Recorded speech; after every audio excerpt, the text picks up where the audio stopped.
Colleagues, I'll ask for screens on, please.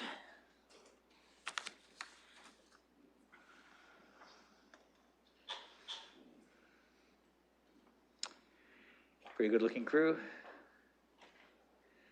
Are we missing anyone?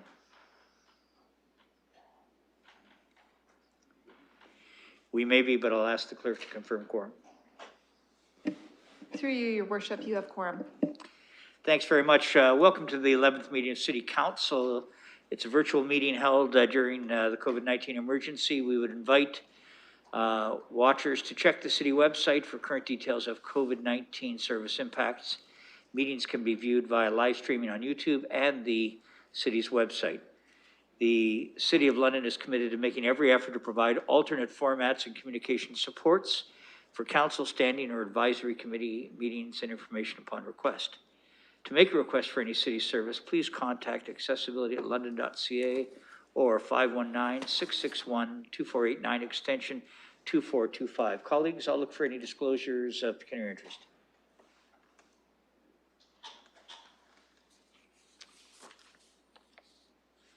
Seeing none, we have 4 recognitions.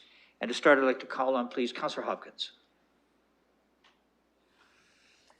Thank you, Your Worship. I would like to recognize that the City of London this year will be hosting virtually the AMO conference, and it's going to be starting on Monday for 2 days. But there's this is a really exciting time for our city to host the conference, but also to support and pass on all the good things that are happening in our city, and also taking on opportunities to work with the provincial government for funding that's also needed. So I want to thank the councillors that have signed up for the conference. I know we have to date almost over 1,000 participants, and we have 5 delegations that we have set up to meet with the ministers.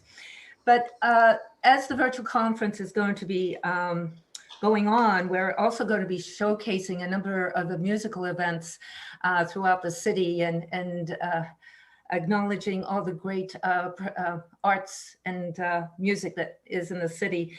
But we will also be showcasing and doing city tours of the Bostwick Community Center, RBC Place. In fact, this year, what they are going to be doing is showcasing when we're at the conference, it's going to be like we're going to be inside the RBC Place. So I think it's going to be an exciting time for that. The Greenway wastewater plant as well, there'll be a study tour there, as well as Covenant Market. I want to take this opportunity, though, to thank staff, not only the AMO staff. Putting on a conference, especially virtually, to me is just almost overwhelming. But I want to thank city staff, the Governmental Relations Department, in particular, Nick Steinberg and Adam Thompson. Without them, I don't know how I would be able to, and their support, do the work that I do on the board representing the City of London. I am honored to do so, but they have been able, especially through COVID, and especially through the challenging times that municipalities have had to stay as whole as possible. They've been there. I've seen it firsthand. They're supporting me, and I personally want to thank them and all of city staff for being there. So again, just recognizing the AMO conference in the City of London this coming weekend. Thank you. Thank you, Councillor Hopkins. Deputy Mayor Morgan. Thank you, Your Worship. Today I wanted to recognize one of my Ward 7 constituents. Sheila Hogarth spends her days from morning to night picking up litter and debris along Gainsborough, Wonderland, Hyde Park, Fanshawe, and a number of other community streets. Many have seen her as she travels up and down these streets in her motorized chair, meticulously gathering up all of this discarded materials. She does this because she feels it's her small way of making her community better and taking action to do so. She's never sought any expected recognition or even thanks for what she does every day. And this isn't the first time. Before moving to the West End, she had the same daily routine in East London for many years. But then a local resident decided she needed to be recognized. Ashley McLean, who moved to the neighborhood just last year, decided to rally the community through a Facebook post that she made just recently. The response was tremendous, and the community is currently organizing a wonderful recognition of this lovely community contributor. In Ashley McLean's own words, quote, "Personally, I've never met a lady so caring and passionate about what she does to make our community look absolutely amazing. I had to reach out to her to assure her that so many people see her, we appreciate her, and we are so thankful. Everyone needs to meet Sheila. Say hi to her, thank her, and tell her how much we appreciate what she does." I wanted to express our sincere thanks to Sheila for her inspiring daily effort to make our community better in her own way. I also want to thank Ashley McLean for choosing not to just pass by, but take the time to recognize Sheila's work and organize a community to help thank her. Thank you. Thank you. Councillor Lewis. Thank you, Your Worship. Colleagues, yesterday, August 9th, is recognized in Canada as National Peacekeepers Day. August 9th was chosen to recognize the single greatest day loss of Canadian lives on a peacekeeping mission, which occurred on August 9th, 1974, when a Canadian military transport aircraft was shot down by Syrian missiles during a regular resupply mission in the Middle East, which claims the lives of 9 Canadian peacekeepers. Over 125,000 Canadian Forces members have served in dozens of deployments in over 35 countries as peacekeepers, from Korea to Cyprus, Rwanda, Bosnia and Herzegovina, the Congo, Sudan, and many more. Often observed on the closest Sunday to the official day, this past Sunday, I joined with my friend and Member of Parliament for London Fanshawe, Lindsay Matheson, local veterans, and the Remember November 11th Association at Remembrance Park, located on Veterans Memorial Parkway and River Road, for a service of remembrance in honor of those peacekeepers who have fallen in service to our country. Their bravery continues to be reflected in the selfless work of peacekeepers in missions around the globe, and today we honor the memory of the approximately 130 Canadian peacekeepers who have made the ultimate sacrifice in service of peace over the past 6.5 decades. And colleagues, I would ask you to just bow your heads for a moment and observe a moment of silence.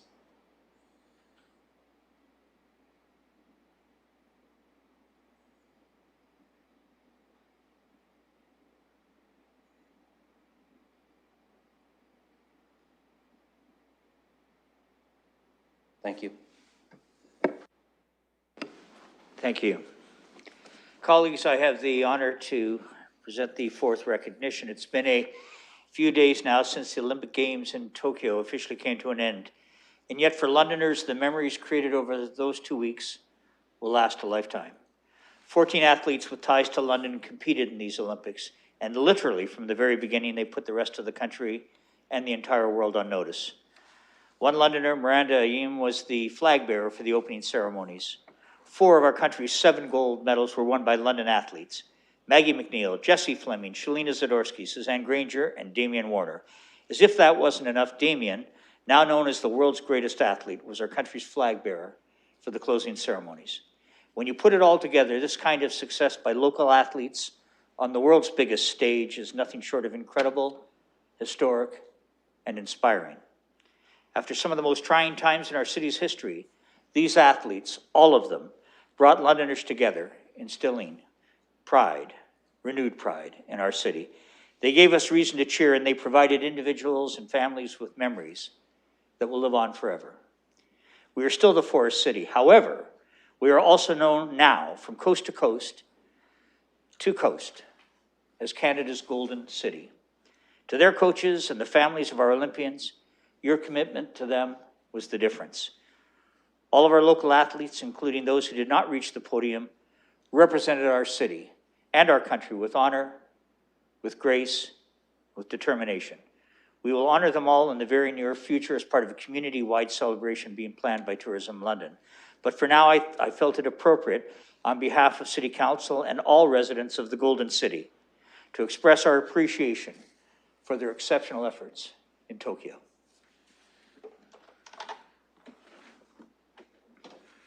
Colleagues, I'm not aware of any confidential matters to be considered in public, so I will move to item 4, which is council in closed session. I'll look for a change in order to move item 4 and the 10th report of council in closed session to after stage 13 bylaws. For that, I'll look for a mover, please. Councillor Lehman, seconded by Councillor Van Meerbergen. We'll call the vote.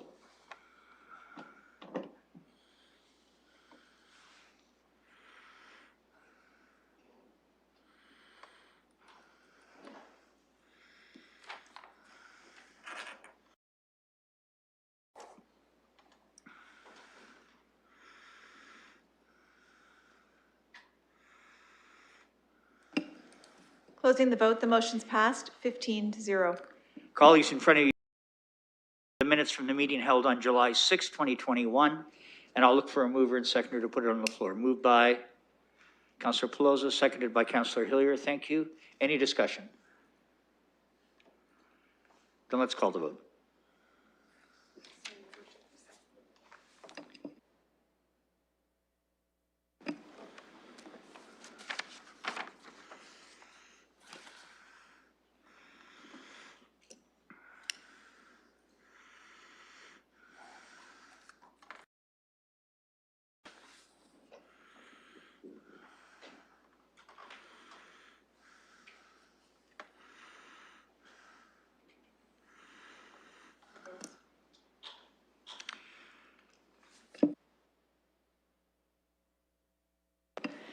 Closing the vote, the motion's passed, 15-0.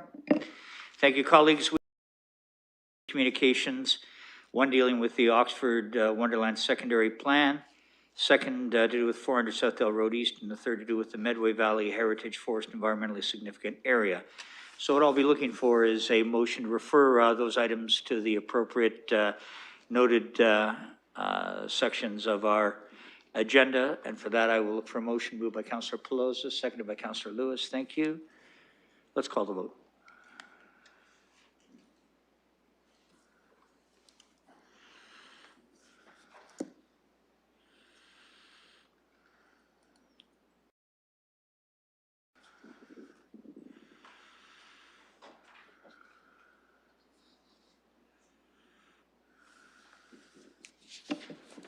Closing the vote, the motion's passed, 15-0. Thank you. Notice has been given, so I'll turn to the reports. The first being the 11th report of the Community and Protective Services Committee. Call on Councillor Helmer, please.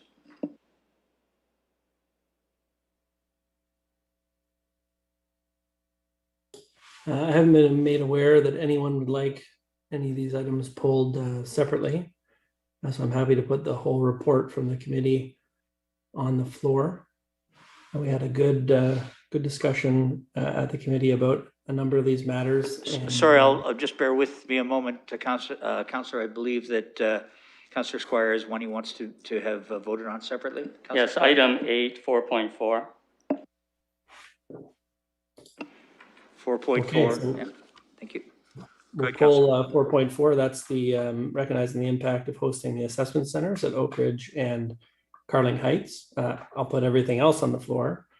And I would just draw council's attention to the performance report for the paramedic service, Middlesex London Paramedic Service. You'll see that was a very difficult year for a lot of organizations working through the pandemic. And I wanted to commend, as I did at committee, the work of the chief and the paramedics who are serving our community for the work that they did during a very difficult time. You can see the report in front of us, actually quite good in terms of their performance, both from a financial perspective and in terms of service to the community.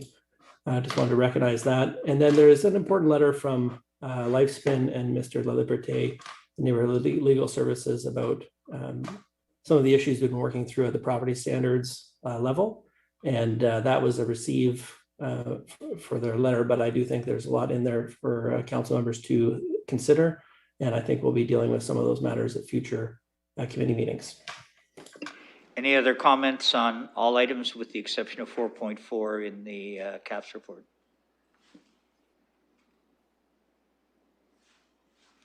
Seeing none, we'll call the question.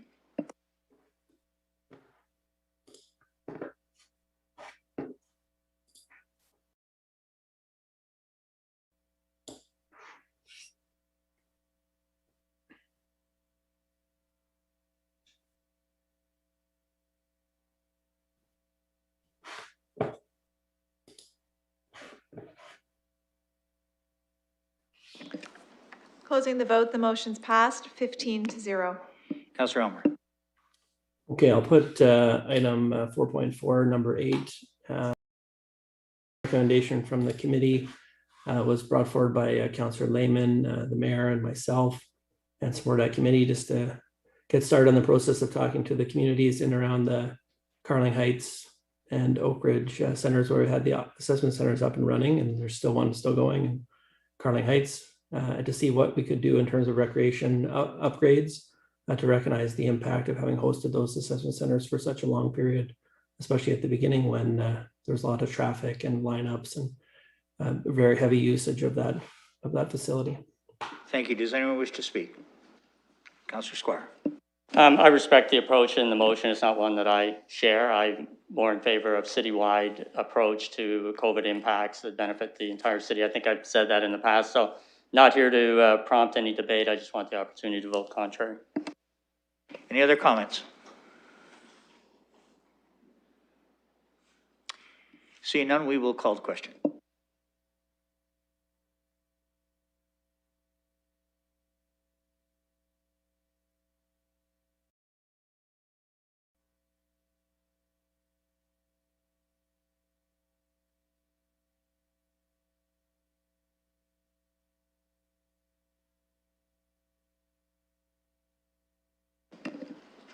Closing the vote, the motion's passed 14-1.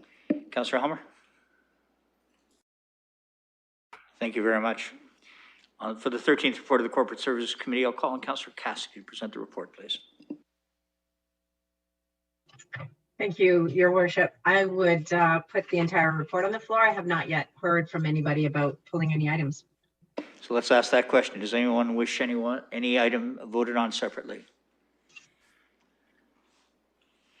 Councillor Cassidy. And I will move the entire report, Your Worship. Thank you. Comments or questions?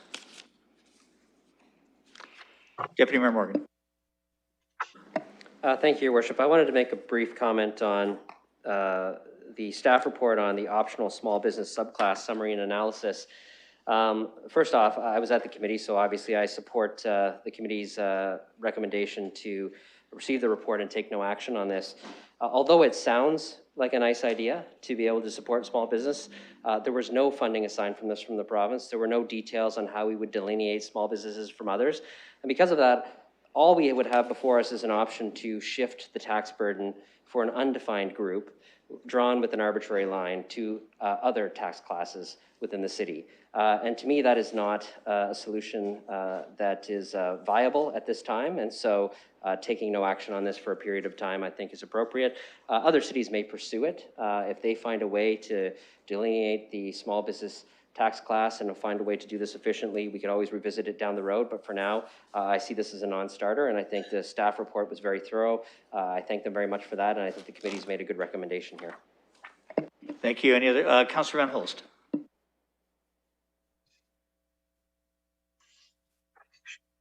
Oh, you're muted. Thank you. I did want to recognize staff for a great deal of work on the council policy manual review, and also for the 2020 investment report. So we've had some changes in strategies due to interest rates, et cetera. And I did have a question through you to staff, came up. If interest rates are really low, then will we get to a point where spending some of the money in the reserves is a better idea? For instance, just advancing some projects, for instance, the warranted sidewalk program or our sidewalks program, just moving some of those things into capital expenditures, since those are going to eventually get more expensive anyway. So I wonder if there's some savings to be had if we did something like that. Thank you. Shall we take that to Ms. Barbone? Please. Sure, thank you, through the chair. So essentially, the city looks at the capital plan that is projected and submitted and approved through the budget. So essentially, we look at the financing strategies then to support the existing capital plan. It doesn't typically work that because we have more investments that we would do more capital work if the capital work wasn't approved by council and put through the budget process. Certainly, as interest rates change, you're going to have some ups and downs. That's why we're looking to diversify the strategy so that with the investments that are there for money that is not readily used or needed as part of the capital plan or in our daily operations, that we have some greater alternatives to consider to maximize our resources. But certainly it would be the capital plan and the needs to provide the service delivery that would be the key driver and not the other way around. Councillor? Okay, thank you very much. And again, thanks for that work. And I think a very wise shift in our approach. Thank you. Any other comments or questions with respect to anything on the corporate services report? Seeing none, we'll call, you snuck in there. Councillor Turner, please go ahead. Very sneaky. Thank you, Your Worship. Just really quickly on the corporate asset management plan, just wanted to point out the increase in the projected infrastructure gap. I think it's really important that that's highlighted. We've made some decisions, budgetary decisions as a council that that did not address or walked away from a little bit in terms of the funding that we would be putting into addressing the infrastructure gap. But it's increased further than the projected at its last report. This is important. We need to be on top of it, and we need to continue to monitor it at every budget cycle. Thank you. Any other comments or questions, colleagues? Seeing none, we'll call the question.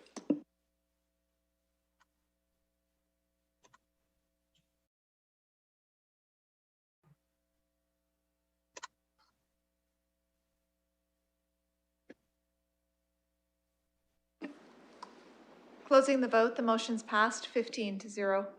Councillor Cassidy? That's my report, Your Worship. Thanks very much. For the 10th report of the Civic Works Committee, we'll call on Councillor Pelosi, please, to present the report. Thank you, Your Worship. I have not gotten notice to pull anything for consent items. And just for council to note, item 2.7 ended up being to defer to the next committee cycle as staff was not ready to move forward with the report this time. But outside of that, I have not had any requests to pull anything. Does anyone wish to have any of these items voted on separately? Councillor Pelosi. Thank you, Worship. All items are before you then. Recognizing 2.7, we will hear the next Civic Works cycle for the South London Air Monitoring Network pilot project. All the other items on consent were unanimous votes of committee and nothing overly irregular, and it was a efficient meeting. Thank you. Any other comments or questions on the Civic Works Committee report?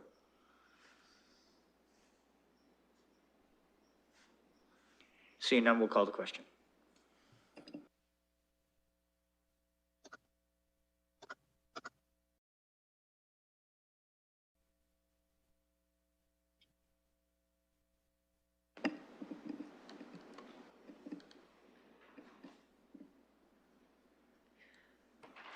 Closing the vote, the motion's passed 15-0. Councillor Pelosi?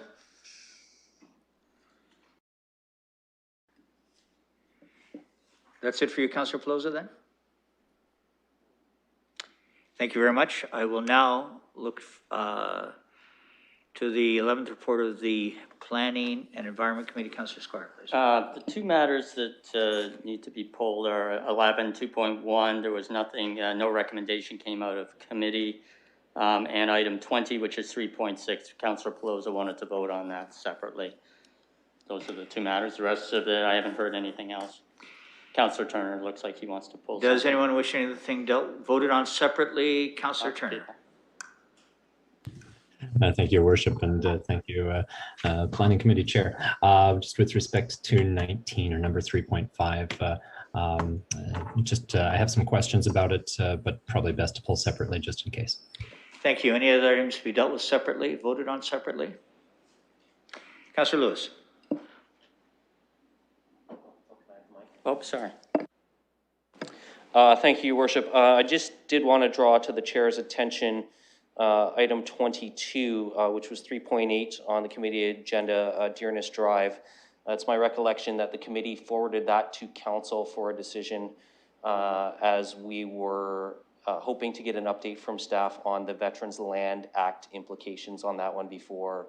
So the committee did not make a recommendation either way on that one. We referred it to this meeting. Thank you very much. That's correct. Thank you, Councillor. Thank you. Any other items, please, to be voted on separately? Thank you. Over to you, Councillor Squire. I put the balance of the items on the floor.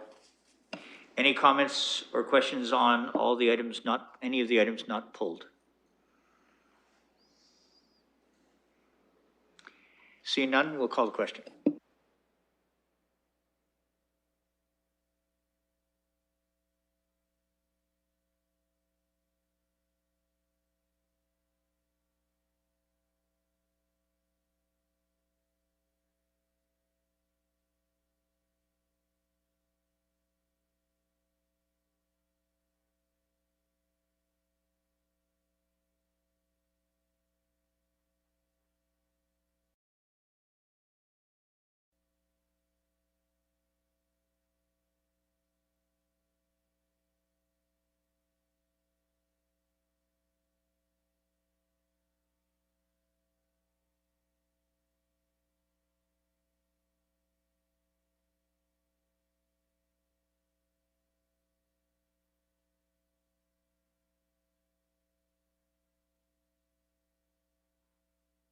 Closing the vote, the motion's passed 15-0. Councillor Squire. The first item to be pulled is item 11, 2.1, which is the Oxford Wonderland Secondary Plan. Motion approved out of committee. I know there is a proposed motion that's coming forward from Councillors Lewis and Pelosa. So perhaps that's, Mr. Chair, you could have Councillor Lewis present his motion. Councillor Lewis. Thank you, Your Worship. Colleagues, you will see in your council agenda a proposal from Councillor Pelosa and myself recognizing that we have a proposed rapid transit corridor approved for the Wellington Gateway corridor. Our motion is really one about an order of operations, and it's our intent that the Oxford and Wonderland secondary plan that was brought forward by staff actually be referred into the second part of our proposal, which is for staff to bring forward a future report to us on timing of secondary plans. But I'm going to put the motion on the floor that civic administration be directed to prioritize the development of the secondary plan for the Wellington Gateway corridor, and that staff be directed to report back at a future meeting of PEC regarding the timing of a future secondary plan development that prioritizes the transit village place types identified in the London plan. And in consultation with the clerk, I would just like to add it being noted that the draft terms of reference for the Oxford Wonderland secondary plan as outlined in the staff report would be included in the previously mentioned report back at a future date. Thank you. I believe you have Councillor Pelosa, seconder. Comments or questions? Councillor Lewis. Thank you, Your Worship. So just to continue on before I yield the floor, colleagues, we have development pressures all over the city. But one of the things that's really important to me is that we utilize our staff bandwidth and time appropriately. And as I noted in sort of my preamble to the motion, we have an approved rapid transit corridor for the Wellington Gateway. We actually have a development proposal tonight that was deferred to this meeting so that more information could be brought forward to staff. That would fall in that corridor. And that's the item on Dearness Drive that's coming up. So there are pressures happening in wards all over the city around development. But I feel it's important that we have an order of operations that recognizes where we have approved rapid transit, because we've heard time and time again that these rapid transit corridors will really stimulate growth and development. Well, if that's the case, then that to me personally should be our priority for the development of secondary plans. Through you, I have had the opportunity to speak with our staff about this, Your Worship. And so I know that Mr. Kostafis and I had a good conversation about this. I'm sure he or other members of his team would be happy to answer colleagues' questions. But through you to him, I will just ask very briefly if Mr. Kostafis can confirm that shifting the order of operations here is something that staff are able to adjust to. Mr. Kostafis. Through Your Worship, yes.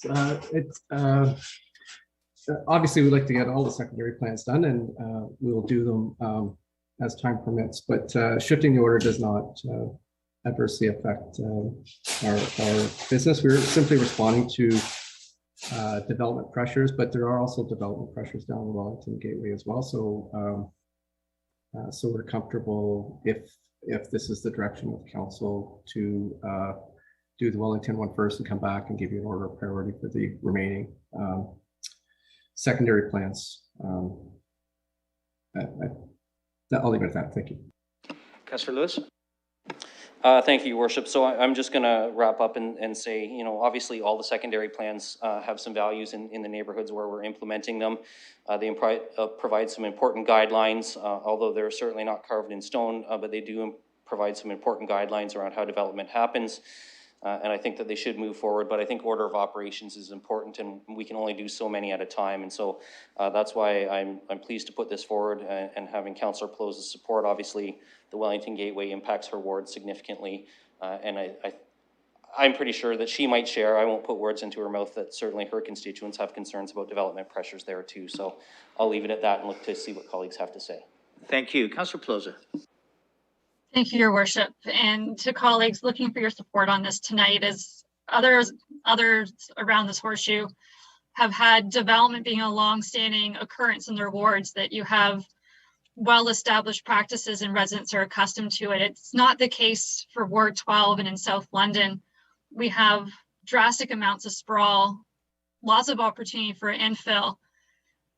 And just want to make sure that as we move forward with these plans, because developers are going to apply regardless if we're ready for it or not. And we're already seeing that residents have a peace of mind knowing that we have a well thought out plan, that as development opportunities come forward, we are making the most of them. Recognizing the city has an infill target around 45%, and we are seeing that 400 Southdale later this evening that we'll discuss is an infill project. Having not come to committee yet is a proposal for 1,200 units within 4 towers right at the corner of Wellington and Bradley to support a transit village. That is what we would like to see for development, but the residents around these areas have huge concerns, wondering if we actually discussed and thought things out well, and that the areas will be able to support their current needs in future ones as we welcome residents into our neighborhoods. So I just want to make sure that we have the best practices, most thought out practices in place as these development applications keep coming forward. Every week I seem to be in conversations behind the scenes with developers asking questions about South London and some coming new to the city, which is great. I just really want to make sure that our order of operation is set as the Wellington Gateway is already approved by council and moving forward, and developers have turned their focus to this area, that we are set up for success. Thank you. Thank you. I have Councillor Hopkins, please. Yeah, thank you, Your Worship, and thank you, Councillor Pelosa. I hear you loud and clear out in the west part of the city. All those concerns are relevant to the west part. And I supported the recommendation at Planning Committee. I know no one else did, but I am very supportive of all secondary plans. We know the London plan is going to call for all these 4 areas to have secondary plans. So I would like to see the amendment. I know I have a different motion in front of me, but I am glad to hear that we are going to be receiving the secondary plan for the Oxford and Wonderland area. And this is why I think it's important. It is about planning. And we know the development is out towards the west part of this city. And it is really important as a committee member of PEC that I have some tools in front of me when it comes to balancing the intensification and balancing our policies with the needs of our neighborhoods. And I rely on policies. That's why secondary plans are very important as we make decisions moving forward for the city, for the future, not so much now, but as we look into the future, we need to be able to develop. And I am all about putting resources into secondary plans. So I am glad to see that we're going to be receiving the Oxford Wonderland plan. But it's important that all areas of our city are looked at when it comes to inclusionary zoning, when it comes to economic development, supporting our businesses, supporting our neighborhoods, how we develop our neighborhoods. Councillor Pelosa just spoke about intensification and the challenges that they are and how we look at that. Secondary plans can help us with that. But the most important thing to me is secondary plan will do, as well as the London plan. It will assist us in having a plan and supporting our neighborhoods and not doing this on the fly development, which will result if we don't have policies and plans in place. And of course, they can all be flexible. I'm challenged many times how a project and an infill will happen.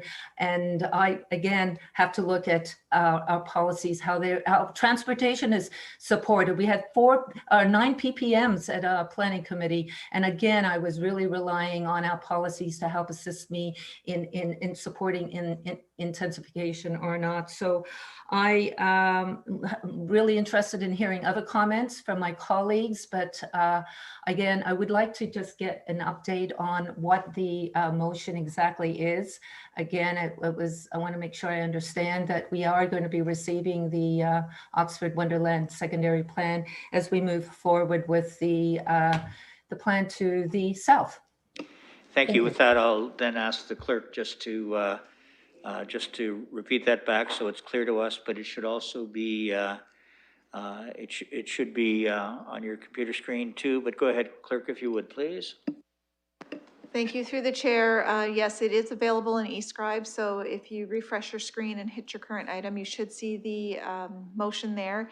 And in addition to what is reflected on the council agenda is the additional, it being noted that the draft terms of reference for the Oxford Wonderland secondary plan, as outlined in the staff report dated July 26th, 2021, would be included in the aforementioned report back. Thank you. Councillor Hopkins, I didn't want to cut you off. You had asked for that as a reference. Anything else you'd like to add? No, I appreciate the clerk's report back. And again, I'm interested to hear from my colleagues, but I'm glad to support any secondary plan moving forward.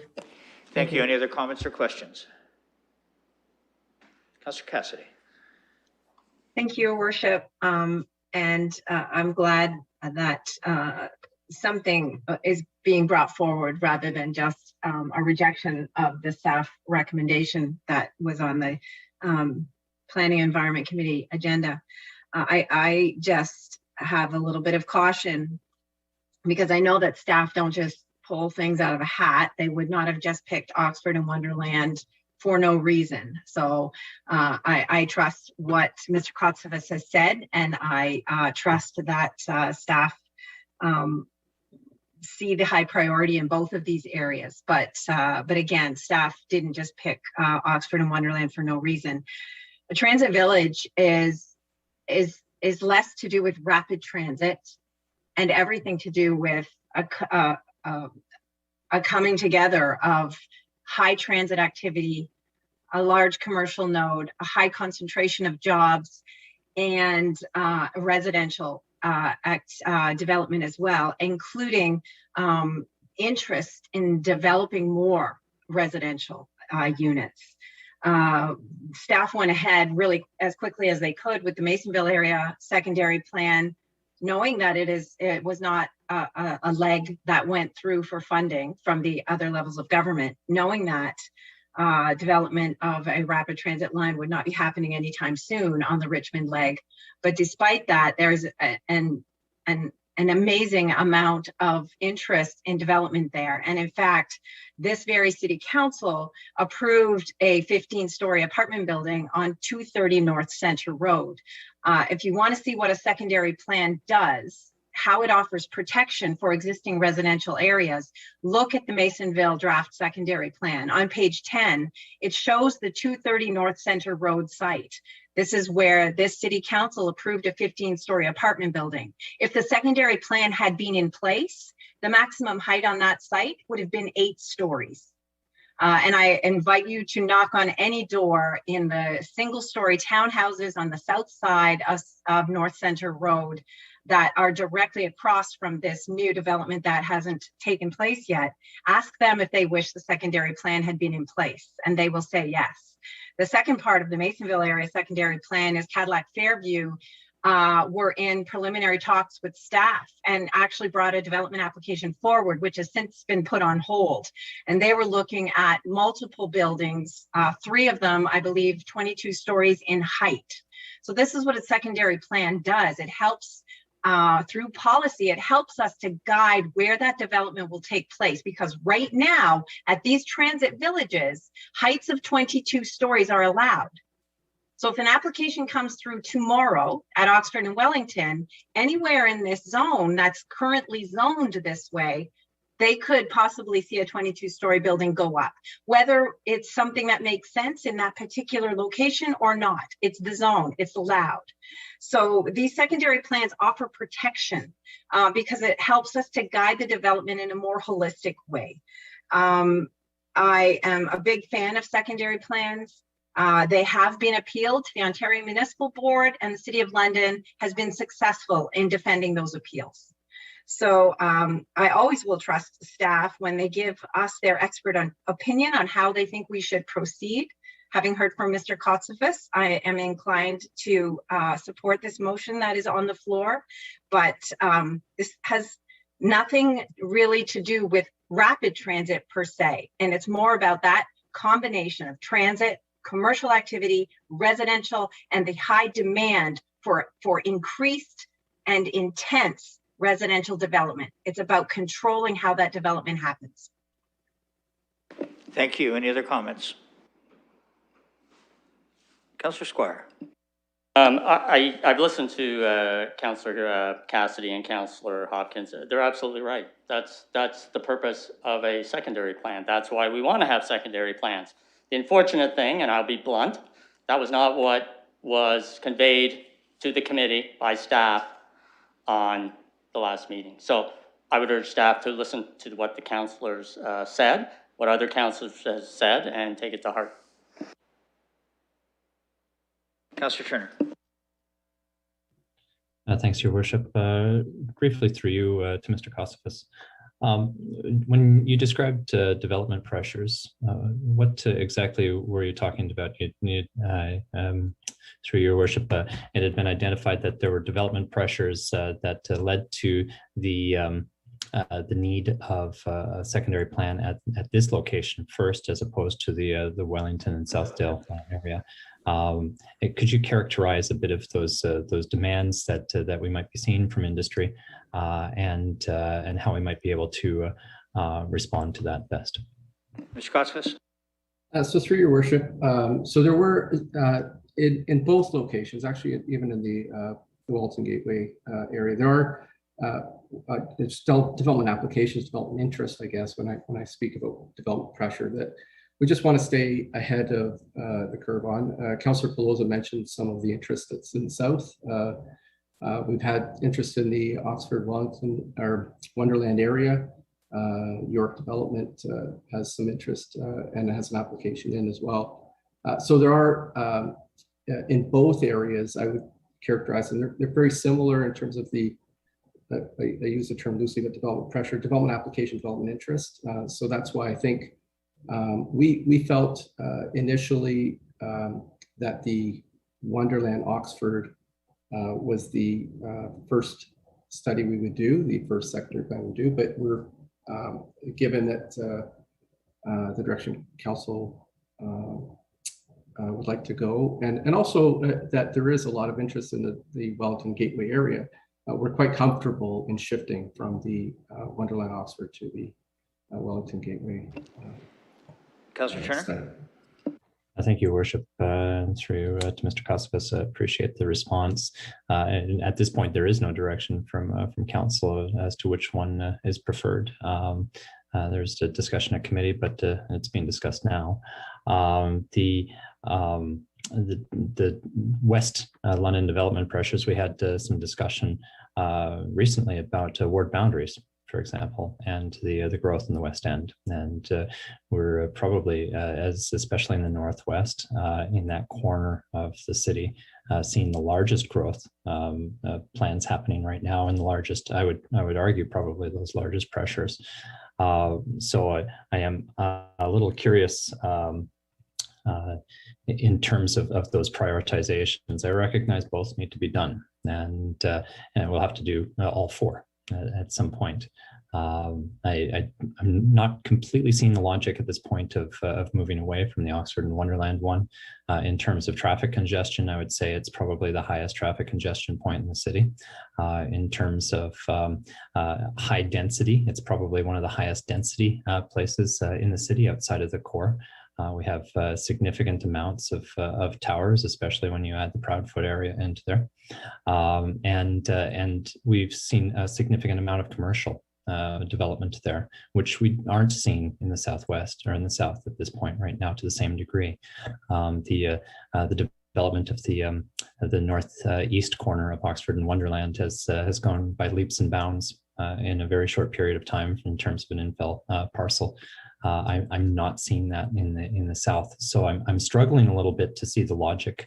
I do concur that all of them will need to be done, but I I guess I look back to you, Mr. Kostifis, through your worship, to assuage those concerns that I might have that we're walking away from the higher intensity and the more rapidly evolving situation on the ground right now, and perhaps accompanied with that is the second question of when would the secondary plan development come forward for Oxford and Wonderland, if not now, if it's being deferred. Mr. Kostifis. Through your worship, and my apologies. Yes, you're quite right. This is not a deciding matter of council. This is just a discussion at this point. So we would probably be coming back. We'd have to come back to you with a report. I think I'd be safer to say that we will come back to you with a report first with all the timing of the proposed secondary plans, because each one does take it's quite an undertaking. They do take a long time to go through. It's a minimum year to 2 years, I guess. But, so I'd like to probably consult with staff and prepare the report and come back to you with proposed timings. And you're absolutely right. We did.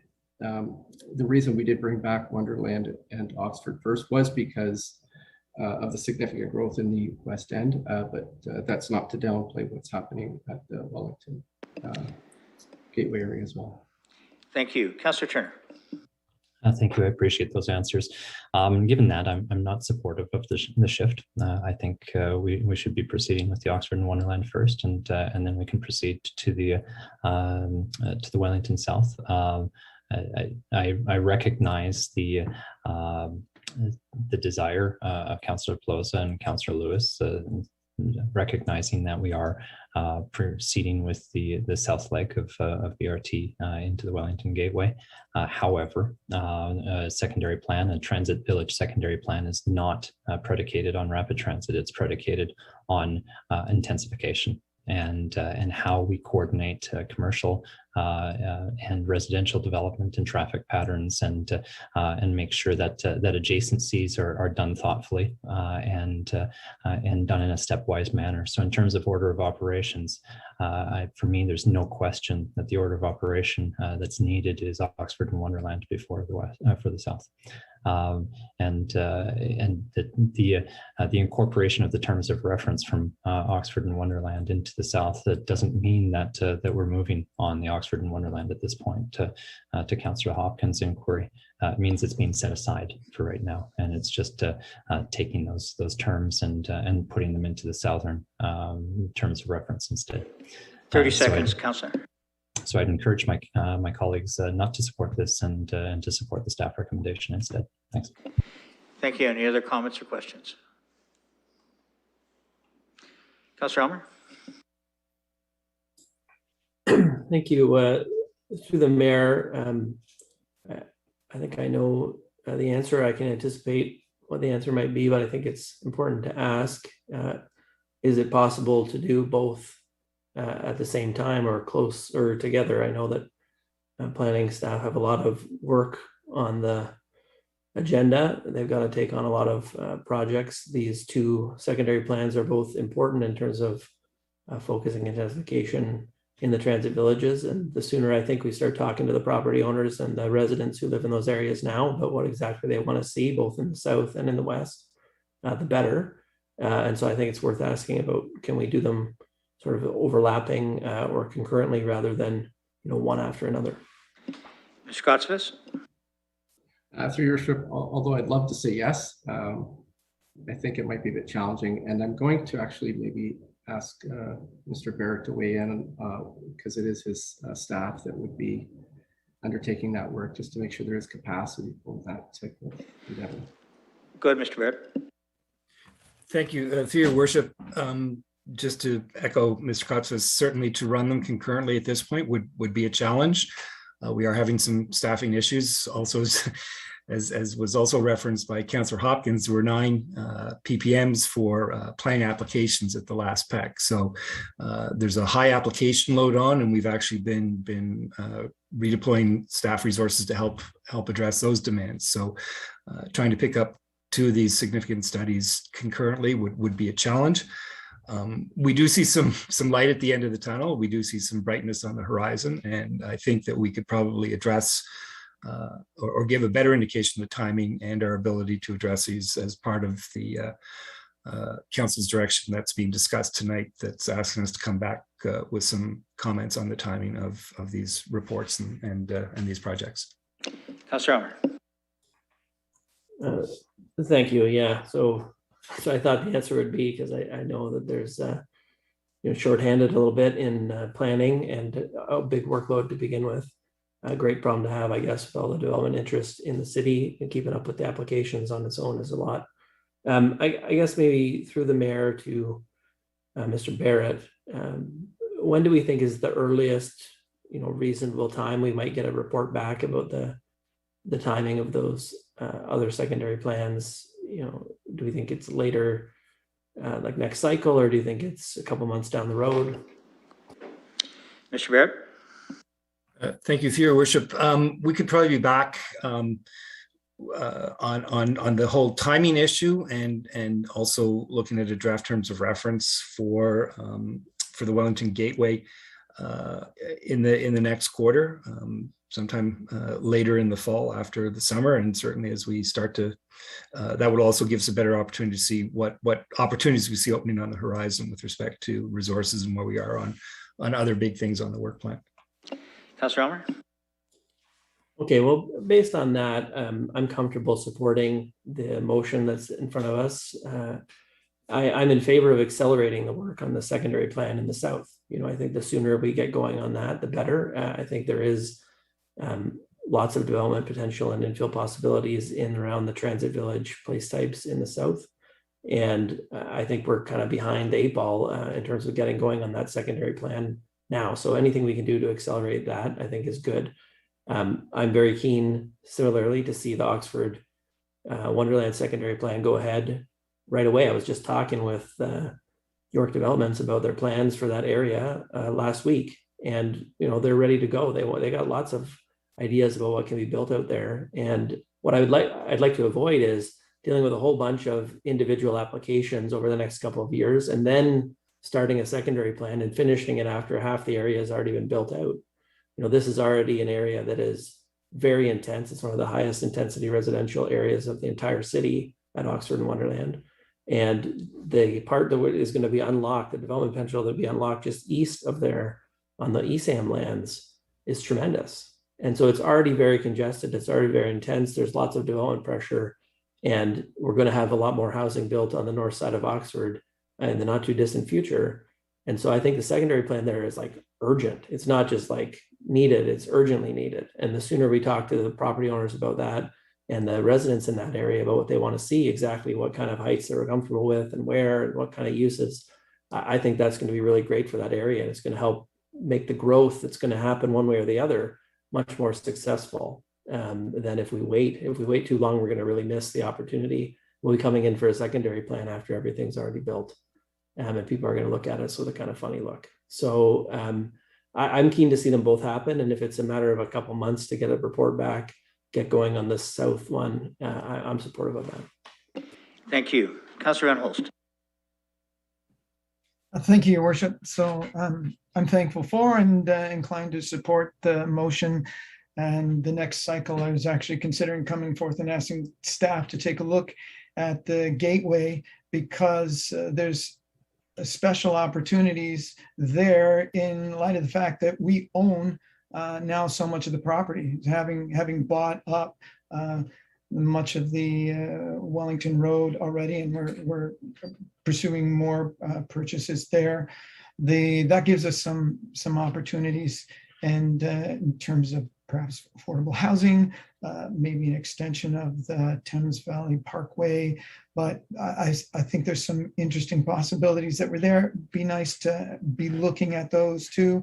I think a secondary plan would address some of those things. So I'm happy to see that go forward. Thank you. Deputy Mayor Morgan. Thank you, Your Worship. So I want to echo what Councillor Cassidy said, and I probably echo what she said, because obviously one of the secondary plans that has been worked on already is shared by our 2 wards. And it has been advantageous for us to work with the community over a couple of years, and these plans do take time. The West plan and the draft terms of reference was scheduled to come back for consideration and final decision for the next council in Q1 2023. So they do take time, they do take a lot of community engagement, but I concur with what Councillor Cassidy said, and that is, through that community engagement, really one of the key issues that arises is development and how that development can be organized within the existing space, particularly when you have single-family homes abutting and near the area. When I look at what I'm going to say first, actually, is I'm not surprised Councillor Pelosa has written the letter in conjunction with Councillor Lewis. I'd be wanting a secondary plan too if I represented the south end of the city as well. It has the potential to have a significant amount of development there. I'm not surprised the councillor wants to engage in the secondary planning process and try to get that organized in a way in conjunction with the community, because as Councillor Cassidy said, you know, we had a few headaches and combative situations with community partners up there who wanted to grow the city and those who wanted to ensure that the growth was organized in a way that they could accept. I think we're landing in a good spot on the North Plan at Masonville, and I'm supportive of secondary plans in all of the different corners of the city that they're needed, including the West. That being said, I do support the councillor's desire to both shift this and have staff report back on the order of operations for the remaining secondary plans and what that will look like.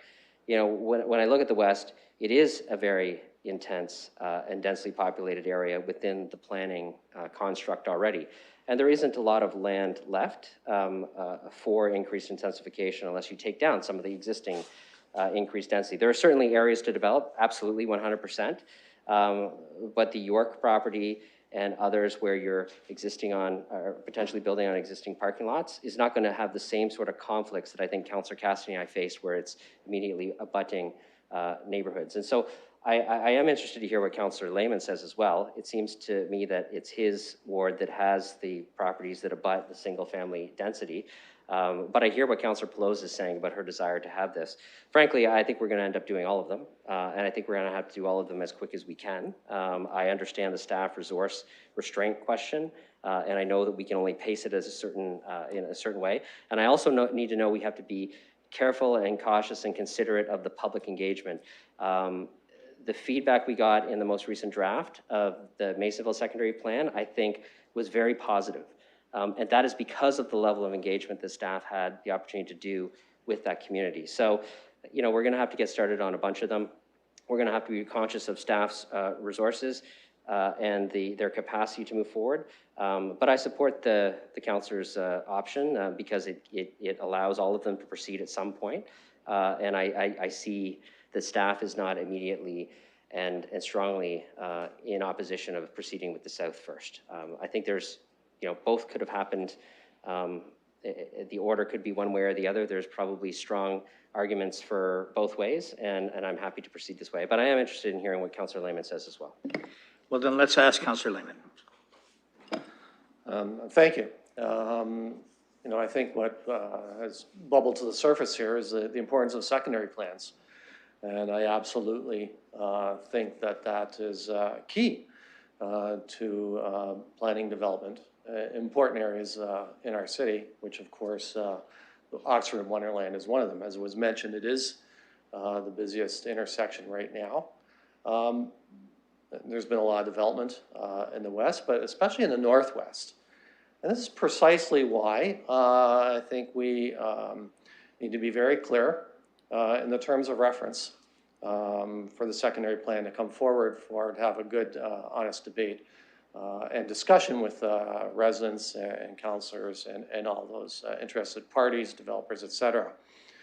You know, in the London plan, Transit Village is directly referred to BRT, which this council did not approve, that west leg. So I think in terms of reference needs to be adjusted. This will give time for staff to make those adjustments. And also to recognize other things. The population growth in the northwest has been tremendous over the last few years and will continue to be so. I want to remind council that the north-south route along Wonderland is becoming more important, as that's the last crossing of the river before we get to Byron. So I think in that discussion of the secondary plan, that has to be acknowledged as well. You know, we're about to undertake one of the biggest construction road projects in London on the Wellington Gateway. I think it's crucial that we have a secondary plan in place to proceed expeditiously on that, and with the development that's sure to follow, from which I hear transit supporters talk about a lot, we will be in a good place to properly see that project be successful, which I'm looking forward to. That's why I supported that route of transit. And then as we look at the other areas of the city, I think it's good that council looks at priorities of where we need to go. Of course, I will be pushing for a secondary plan priority for the West End as well, because what I've heard tonight I agree with. There's a lot of, it's an important area of town where there is potential development that's coming forward. So I'm going to support this motion. I encourage my colleagues to as well. Thank you. Thank you. Any other comments or questions? Seeing none, we'll call the question.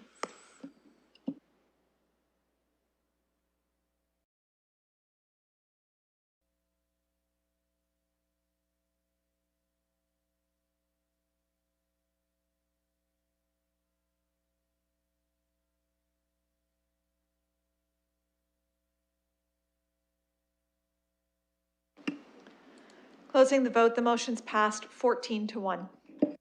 Thank you. Matter is item 19, 3.5, 414 to 418 Old Wonderland Road. I think Councillor Turner wanted to ask some questions with regard to that. Councillor Turner, would you like to ask some questions? I'd love to ask some questions, Your Worship. Thank you. Through you, thanks for the opportunity. This is an application in Ward 11, and it's an infill development. I've had a number of conversations with the residents trying to identify what concerns are. It sounds like my apologies for not being able to attend the meeting. I was on vacation in an area without internet access. Otherwise, I would have been there for sure. But it seems like the neighborhood residents were able to articulate some of the concerns, and that they were captured in items to be referred through a site plan to the site plan authority. But my question though was the choice of the subclass within the zone. The zone itself seems appropriate to put towns and stacked towns within the area, but the density and intensification in the zoning bylaw identifies that the subclass in the zone is reserved for the highest order of neighborhoods where in core development along major corridors and things like that. And this doesn't seem quite consistent with that. So perhaps through your worship, why was that zone subclass chosen rather than a lower density one within the zone? Mr. Kotsvis, do you want to direct that? I think I'm going to ask Mr. Barrett to respond on the specifics of the file. Go ahead, Mr. Barrett.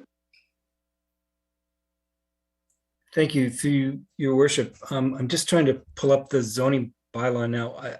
Off the top, I can't answer. That's a pretty technical. My sense is that probably because it provided for both of the forms of housing, the towns and the stacked towns, that would be my first cut. I'm trying to sort of parse the zoning bylaw now.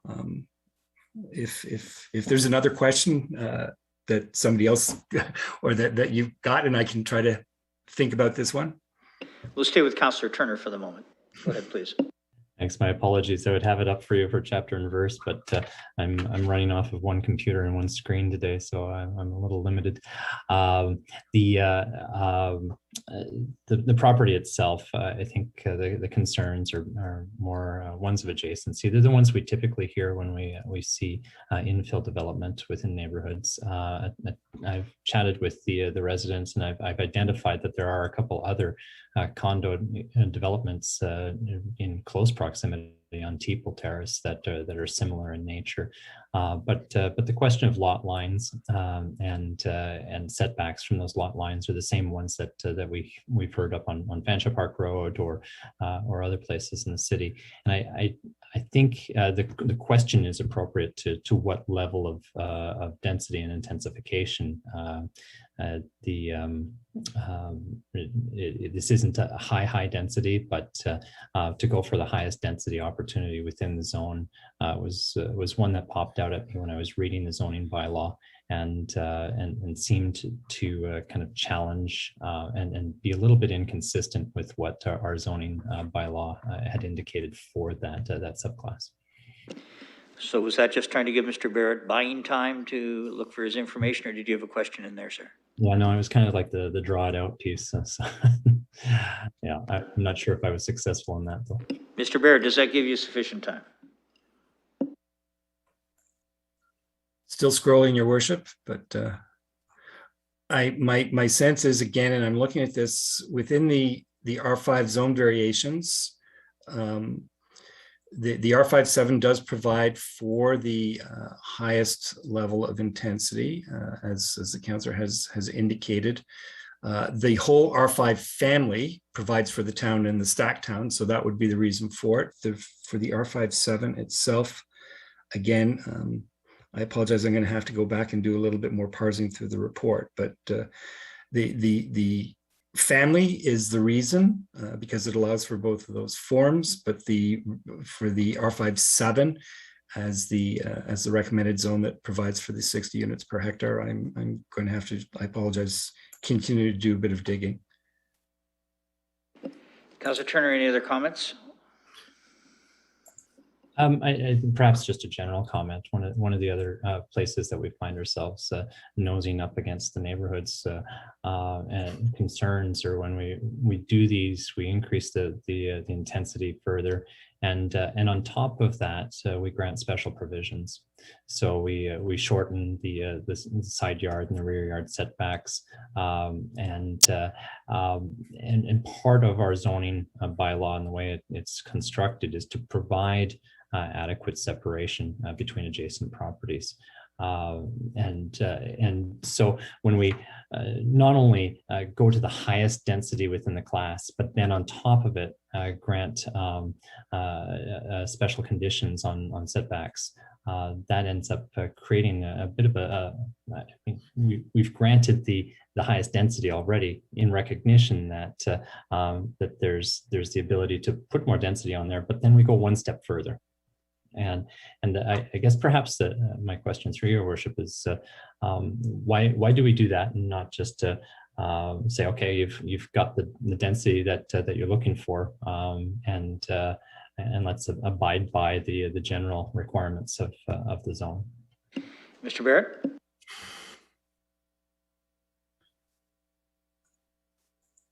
Thank you. Through Your Worship, with respect to the setback, the special provisions on the setbacks, as it relates to this site, there are changes in topography, there are changes in elevation between the way that these units would interact with the existing units. And so one of the side yard relief is from 6 meters to 3 meters. And in that instance, it was seen as appropriate. The other relief that was sought, the other special provision, is the setback from the open space limit. And it's my understanding that the open space limit that was done in consultation with the city's ecologist, and there was satisfaction with respect to how that limit was described, and then the setbacks from the structures to that limit. So with respect to that one, there wasn't a concern.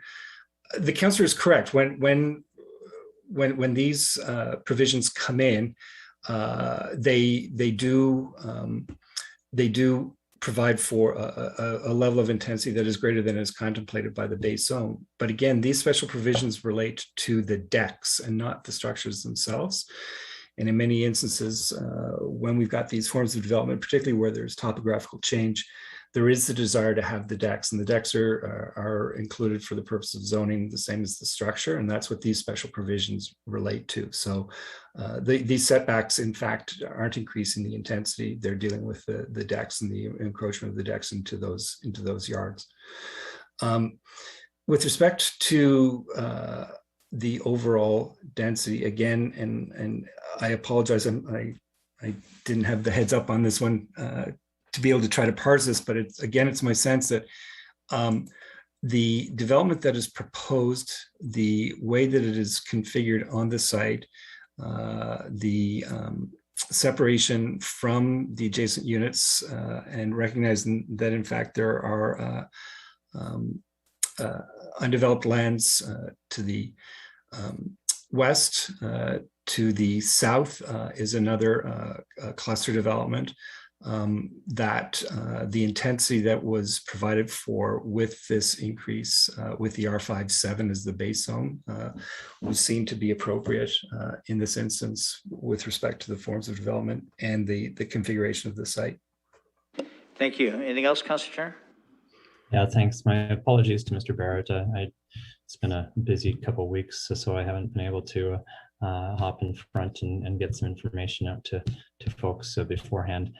Just pulling up the information on the zone there. Why did it just disappear on me? There we go. It's right in section 9. It's 9.1, general purpose of the R5 zone. I just managed to pull it up at the same time, so it's not at the bottom, it's right at the top.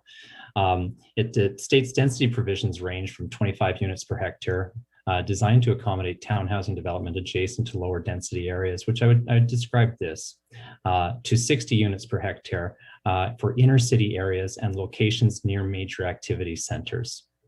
So, I don't know if you'd characterize this location as inner city areas and locations near major activity centers. I think that's the crux of my concern with what's identified here versus designated to accommodate town housing developments adjacent to lower density areas, which this seems more descriptive of. Perhaps that might be helpful to Mr. Barrett through you, Worship. Mr. Barrett, is that helpful?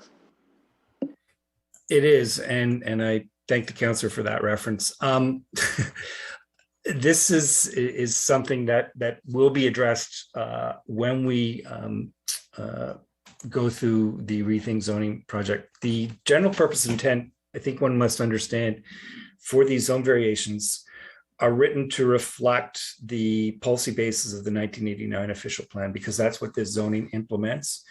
And I know that Councillor Lewis has expressed concern for some of the families of zone variations that have been identified and recommended in recent planning reports for intensification, where we have used zone variations that are appropriate in implementing land plan policies and appropriate for the application that's brought before you, but are using language in the preambles that speaks to the policy basis of the 89 plan.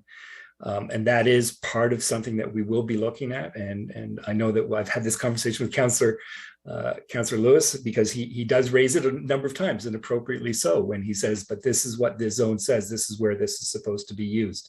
And that is because these are making references back to the 89 plan and the policy rationale around those. So the councillor is correct. That is what that narrative says, but we have to work with the regulations of the zone, and that is what we're applying in this instance. But I appreciate the councillor's comment, and that is something we are looking to address through the zoning project.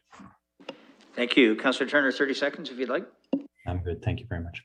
Thank you. Councillor Hopkins, please. Yeah, thank you, Your Worship, and thank you to the ward councillor. I so much appreciated your questions, because that was a concern I had.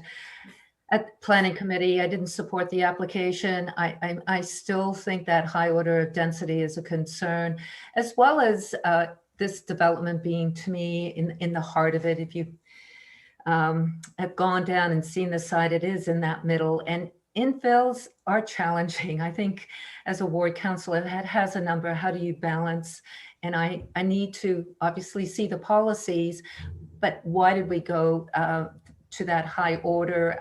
I thought the questions and staff's response, we're kind of stuck in the middle, and I still wasn't convinced. I do think if this was on an arterial road, it would be a different conversation for me, as it would allow for that high order of transportation. And I'm not convinced right now to change my vote. I will not be supporting the application, but encouraging the community to be part of the process as it goes forward to the site plan. Thank you. Councillor Lehman. Thank you. I want to thank Councillor Turner for raising this. This has been on my mind lately as we as we look to increase intensification, obviously to address our housing situation that we're in right now. I see the danger there of developers buying up some houses in a neighborhood and putting up a structure that, dramatically alters that neighborhood. So I'm going to be talking to staff and exploring what are the protections that we have in place for this. But I hear what Councillor Hopkins is saying and Councillor Turner is saying, and I'm inclined right now not to support this specific request. Councillor Cassidy. Thank you, Your Worship. And I think Councillor Turner singing from my songbook. I'm thinking of him being in the choir. This is, as Councillor Hopkins says, and she and I have gone through a lot of infill development applications in our respective wards over the last 7 years. So it is the frustration, especially when we have residents that do their homework and really delve into the zoning bylaw and learn what it says and learn and then present that to committee and council as rationale for maybe not supporting an infill development application. It is very frustrating, and I recognize one of the responses from staff at a public participation meeting not too long ago was that we're dealing with an antiquated zoning bylaw. That really didn't sit well with residents, because what else are they supposed to do? They're doing their homework, and the feeling from residents like that work hard to try to meet council and staff where we are. Meet us with our policies and work within our policies and see how they can make that work for their neighborhood. And it's very frustrating for them to hear that it's like, working on quicksand when the ground is always changing for them. How do they work within our policies if the policies change constantly? And that idea of fine, I went through a development in the R5- I think it was R5-8 that staff recommended, and that passed at council. And that was frustrating because, again, all of the rules that were written out about what R5-8 means and where it should take place and that sort of thing. And then again, to have the special provisions where the project is, the development footprint is expanded so that it becomes closer and closer. And, our policies say when it comes to infill that it should not intrude on the neighboring and adjacent sites. And yet when we allow for those lower setbacks, it creates the fear that it will infringe on the enjoyment of their personal amenity space, things like that. So I'm hoping when we do the rethink zoning process, I hope when we go through that we don't just throw out everything, and that we do really take a thoughtful approach about what these infill projects mean to surrounding neighborhoods. I don't personally agree that the sky is falling every time there is an infill project, but I do think we have to try our very best to make the developers put something in place that will be complementary to the neighborhood, that will not cause too much intrusion.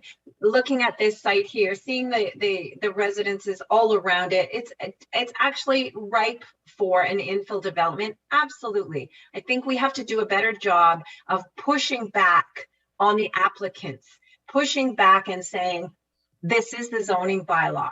This is what you have to work with, and not necessarily offer special provisions here, there, and the other place, but say, this is our zoning bylaw and you must work with that.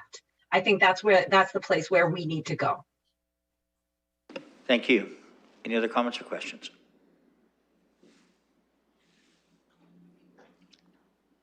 Seeing none, we'll call the question.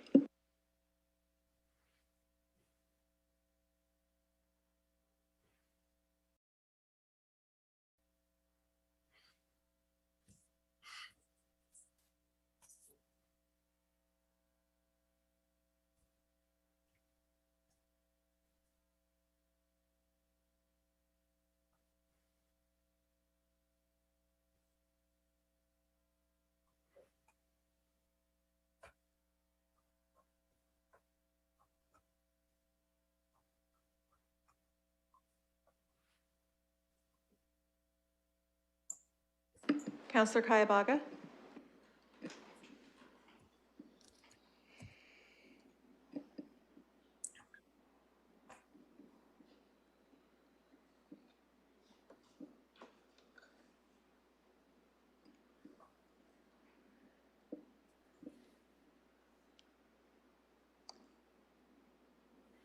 Councillor Kayabaga.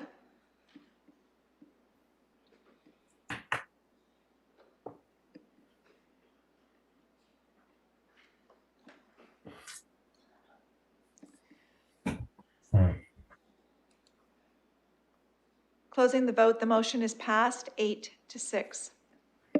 Thank you. Councillor Squire. Next item is 3.6, 400 South Dale Road East. I think Councillor Pelosi wanted to pull this because it's in her ward and she wanted to speak to it and vote possibly contrary to the committee. Councillor Pelosi. Thank you, Your Worship. And I did have this one pulled as the ward councillor, as residents are not in favor of it, and I will need to vote no as their ward councillor. We're back to what we discussed earlier, that South London hasn't seen this kind of development, and residents have many concerns as this process is new to many of them in the South End. Some of their concerns encompassed schools, children walking safely to school, which is in our purview, and I'm happy to work with school board trustees to address those. Other ones, such as frosted balconies, parking, street enforcement, and traffic concerns at intersections will be addressed by staff. And I thank the committee for adding on a holding provision, recognizing many of these concerns will be addressed through site plan. This application had a donation of 4 units to the city's housing stock, which would be of assistance as residents are mindful of the housing needs within the city.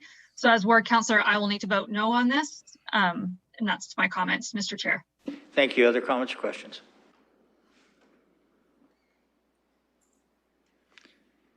Seeing none, we will call the question.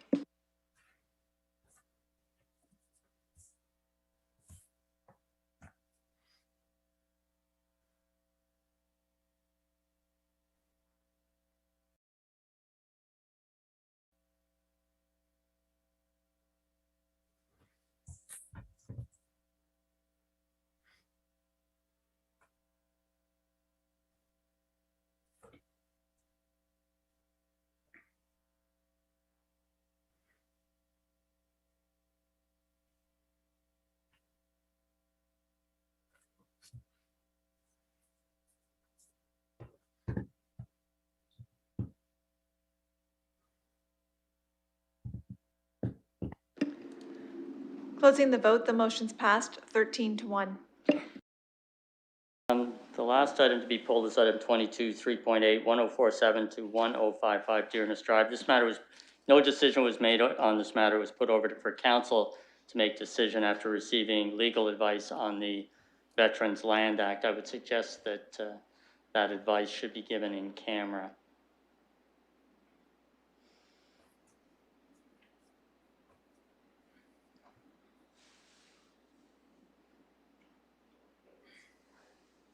I wonder if Mr. Card, could you just comment about the appropriateness of going in camera? We will ultimately make that decision, but what would your advice be? Your Worship, I'm content to provide advice in public session or in camera as the council wishes. The question is fairly straightforward and relatively easy to answer. Councillor Squire? I'm fine with Mr. Card then giving the advice in public session. I won't bring a motion to go into in camera. Okay, Councillor Squire, we're back in your hands then. Mr. Card could give the advice that was requested by the committee as to whether the Veterans Land Act has any impact on the development of this property. Mr. Card? Thank you, Your Worship. The simple answer is that the Veterans Land Act is not an impediment to zoning. The council is able to zone the land as it sees fit. There is a regulation under the Veterans Land Act that clarifies the application of the act and regulations in face of zoning. And what it says is that the laws of the province or the municipality, as it may be, apply to land in a veteran subdivision, except to the extent that these laws conflict with the Veterans Land Act and its regulations. I have no reason to believe that this would be the case. Certainly when veterans subdivisions were established many decades ago, there were restrictions that would have applied until the amount that was owing to the federal government was repaid.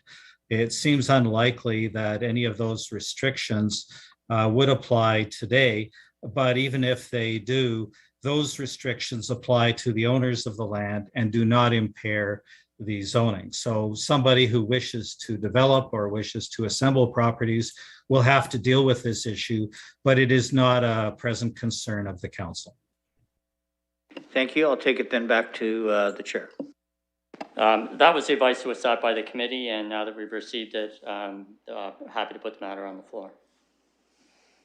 So you're putting the staff recommendation then on the floor, Chair? I am happy to do that. Do you have a seconder? Yeah. Councillor Hopkins? Thank you. Comments or questions? Councillor Hillier? Thank you very much. This is another one of those that we all face. I have 95% of the neighborhood saying no, but it does check off all our boxes again in the London plan. My issue is the neighborhood would probably be okay with the 4 stories proposed in the London plan, but once we include the bonusing, it changes it to 6 stories and it changes the neighborhood dramatically. Now, I cannot support this myself, and at a future planning meeting, I will be asking staff to create some sort of a formula that we can use as a metric to measure our rentals and our own properties that are being used for affordable, so we know we're getting a deal. Because on this property, we are getting 4 units with only a 15% reduction. And on the one just before this, which was an owned property, we're getting a donation of 4 full units. So I won't be voting for this, but I hope we can go forward and create a formula so we can actually have something to measure these projects against. Thank you. Thank you, Councillor Hillier. Councillor Hopkins.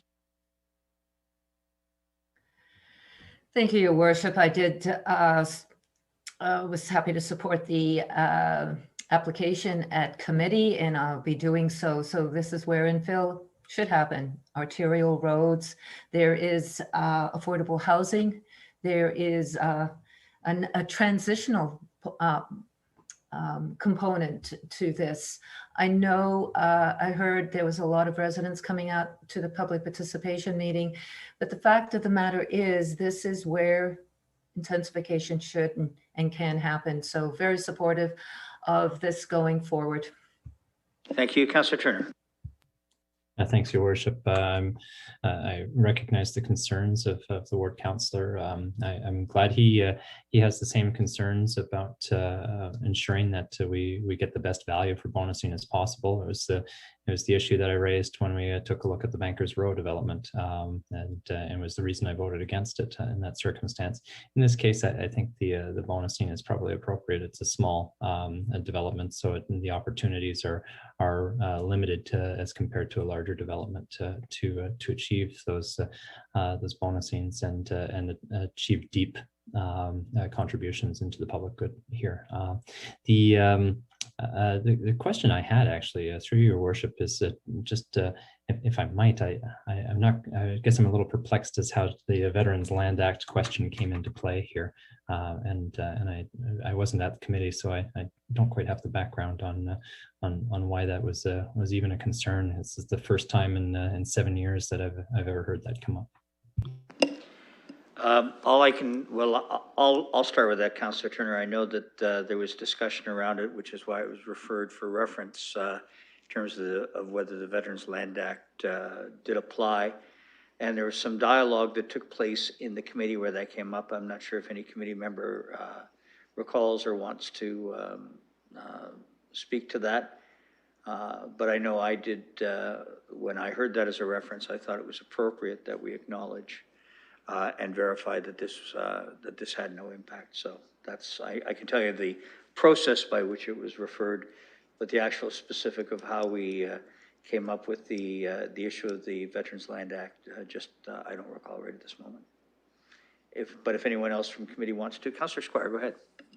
It was raised by at least one of the councillors on the committee. Why they raised it, I can't say. I don't know why, but at that point, legal was in the same position where they hadn't considered it as an issue, so they didn't have an answer at that time. So I think it was out of an abundance of caution that the committee agreed to get that legal advice at council and make a decision today. So I think that's probably the appropriate legal and correct term, out of an abundance of caution, but I think that was, I think that's an accurate statement. Any other comments, Councillor Turner? Thank you. Thanks very much. Any other comments or questions? Seeing none, we'll call the question.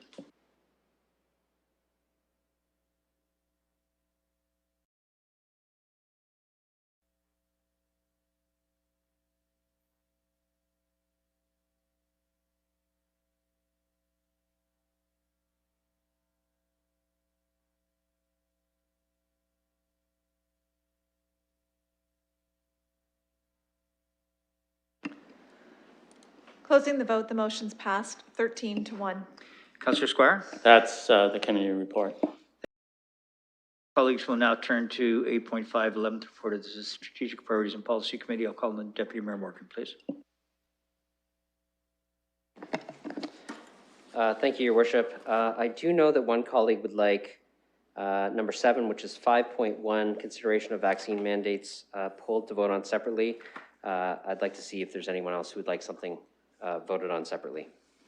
Does anyone wish to have any of the items voted on separately beyond 5.1? Deputy Mayor.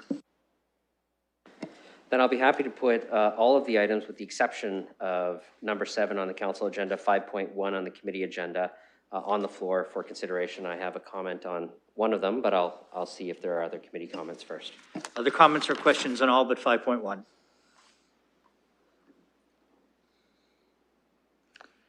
Deputy Mayor. Yes, my comment is on the letter that the mayor and I wrote and committee supported on regional transportation and mobility across southwestern Ontario and the idea of a regional transportation hub. I had mentioned during the committee debates that there was interest from some of our regional colleagues on county councils. And I wanted to update council and let you know that even though it's before us tonight, Deputy Mayor Elliott took a motion of support for this idea to her council in Thames Centre, and that passed unanimously. As part of the discussion, they have microtransit that comes in and out of London. They're very interested in seeing how that can integrate with the regional transit hub system and provide access and mobility to many of the rural communities that surround London. And so this is certainly an issue that is not only top of mind for the city, but also top of mind for our regional councillors in the area as well. I wanted to add that context for councillors. Thank you. Any other comments or questions on all but 5.1? Seeing none, we'll call the question.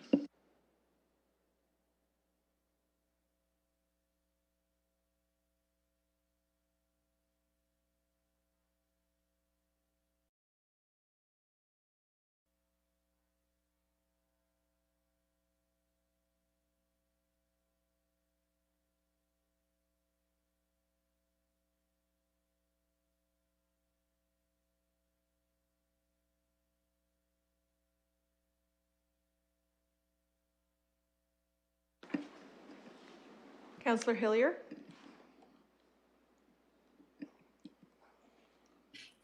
I vote yes, it's frozen, sorry.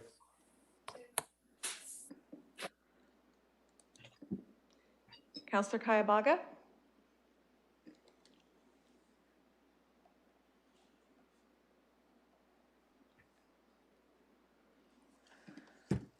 Closing the vote, the motion's passed 15-0.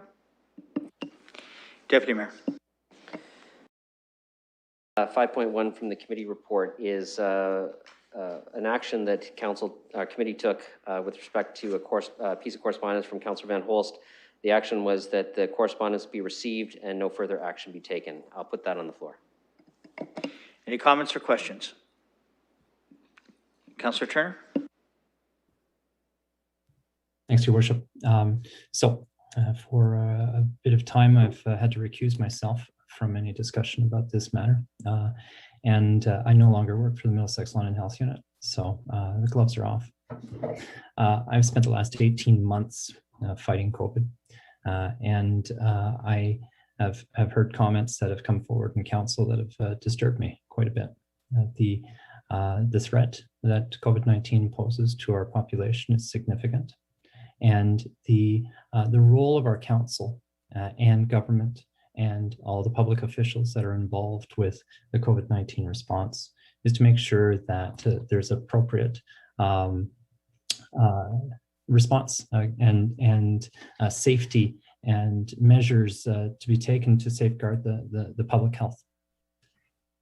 And I think it's appropriate for us to have questions when they arise, but it's not appropriate for us to bring forward disinformation, information that's not accurate, that's not true.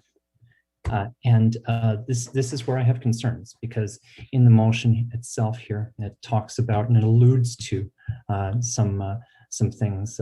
Those concerned about long-term safety, despite its wide acceptance, the mRNA technology has a very short clinical history. I'll tell you, I had to go and look for some documents in my basement recently. I was a genetics student in the 90s, and from 25 years ago, I found class notes that were talking about all the different types of vaccines that existed, all the ways that they acted. And at that time, DNA vaccines were cutting edge. That was 25 years ago. 25 years ago, DNA vaccines were cutting edge. We are now 25 years later. mRNA vaccines and DNA vaccines, you don't see them in very common use in the routine vaccinations, but they're out there. They've been tried and they've been tested. The discussion in this motion that talks about a control group, effective long-term evaluation of vaccine efficacy and side effects.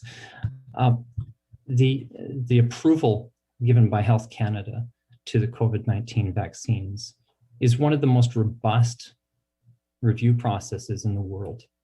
We have one of the safest vaccine regimes globally.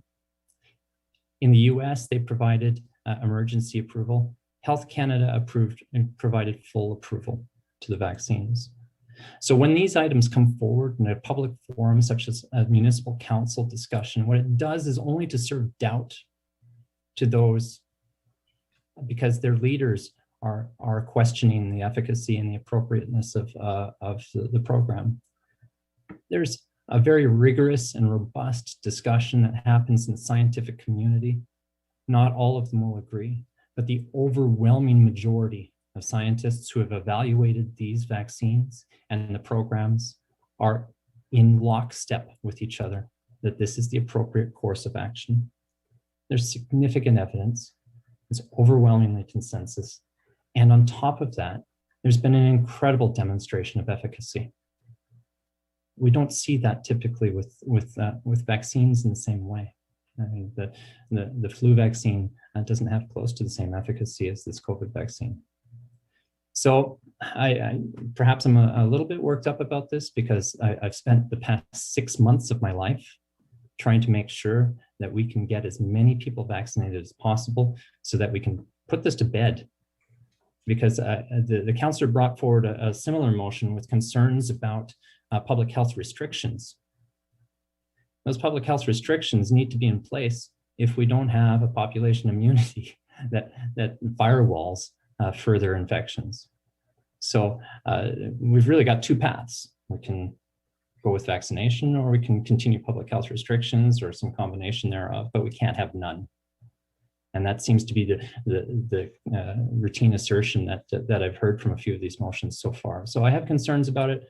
I've been quiet about it for some time, but now that I have the opportunity to speak, I thought I'd take that opportunity. So I appreciate the opportunity to do so. Thank you very much. I have Councillor Van Holst and then Councillor Cassidy. Thank you, Your Worship, and allow me to offer my congratulations to Councillor Turner for a new position, and say I'm actually thrilled that he's able to participate in these kind of discussions, because he brings a great deal of experience there. I'm going to make a few comments. The first thing to note is that it seems there's been a move away from mandates towards passports, but my concern still applies. So I'll continue with the comments. There's no support for the motion, but I also didn't give much context, and there was no examples of questions for the committee to consider. So I'm going to provide those to see if it makes a difference.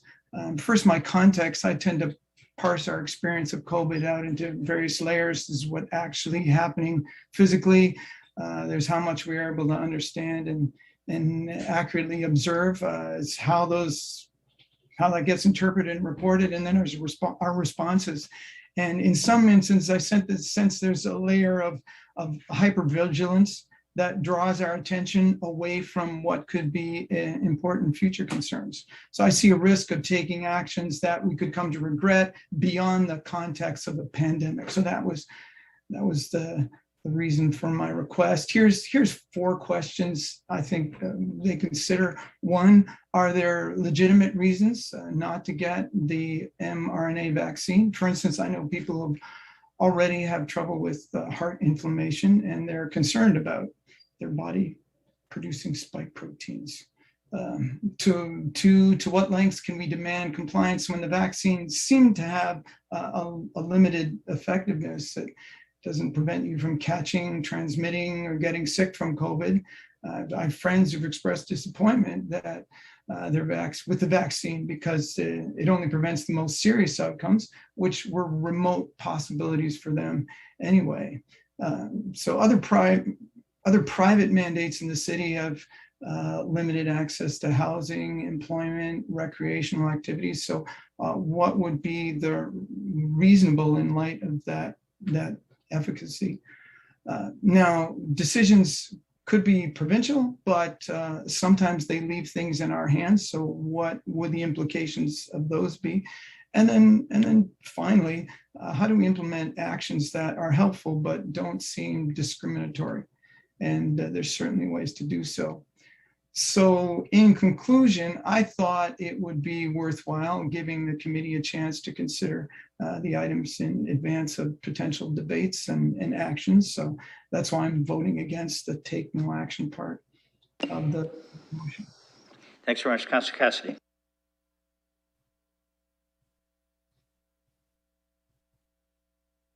Audio, please. Thank you, Your Worship, and my apologies.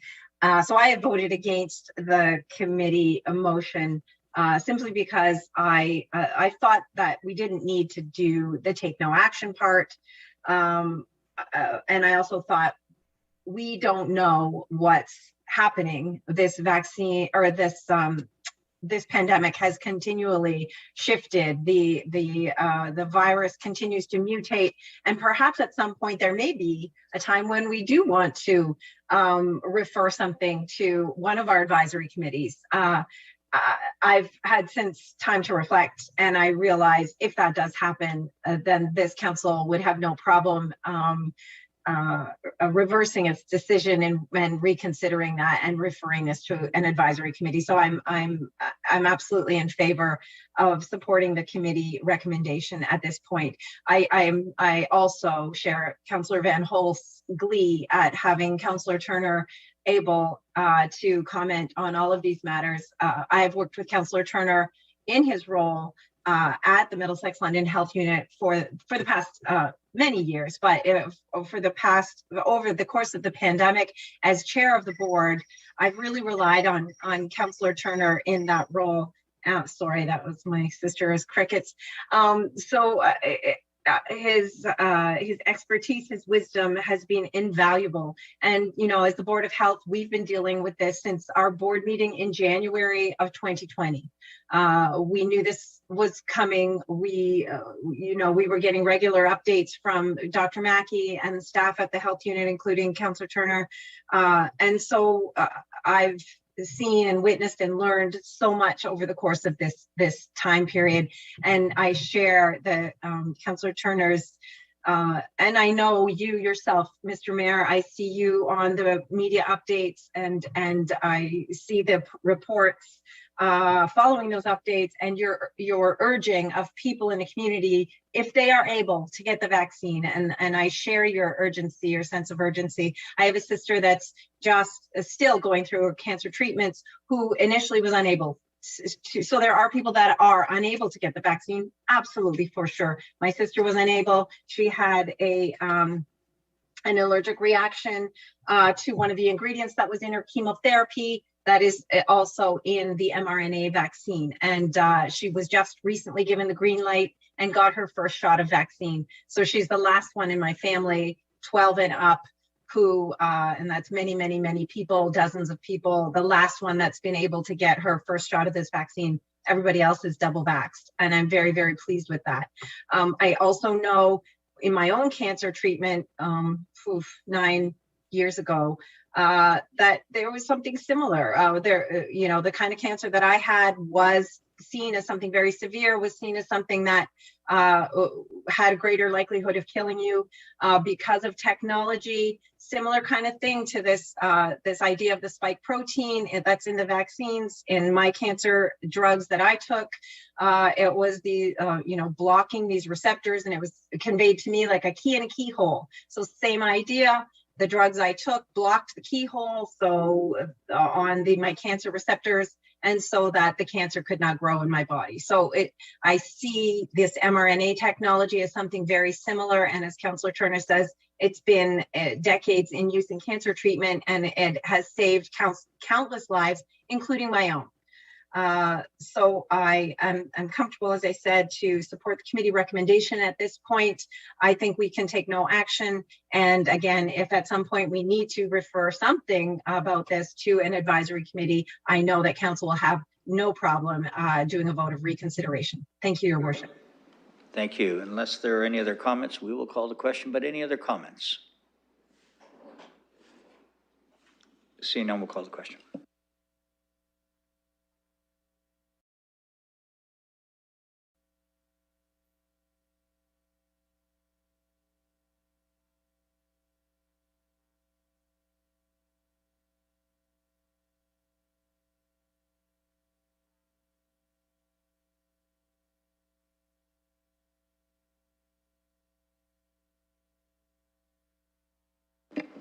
Councillor Salee.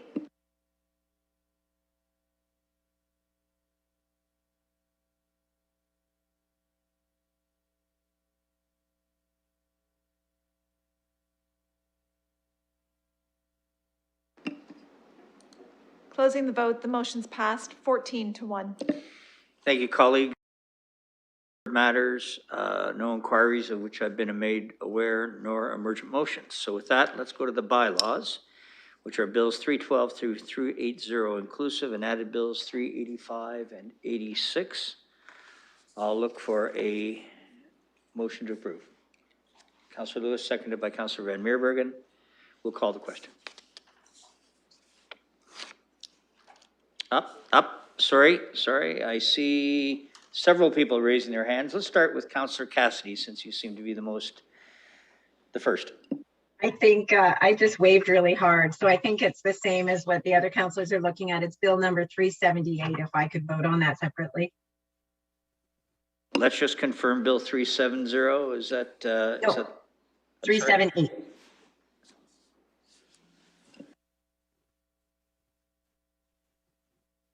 Thank you. 378. Is that the vote? Is that the vote that Councillors Turner and Hopkins or the bylaw that they're interested in? I see a yes from Councillor Turner. Councillor Hopkins? I see 3 yeses. All right. So with the exception of Bill 378, let's call the question.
Closing the vote, the motion's passed 15-0.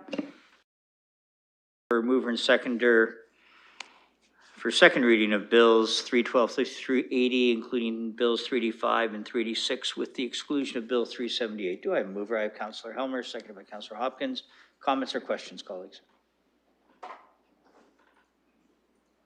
Seeing none, we'll call the question.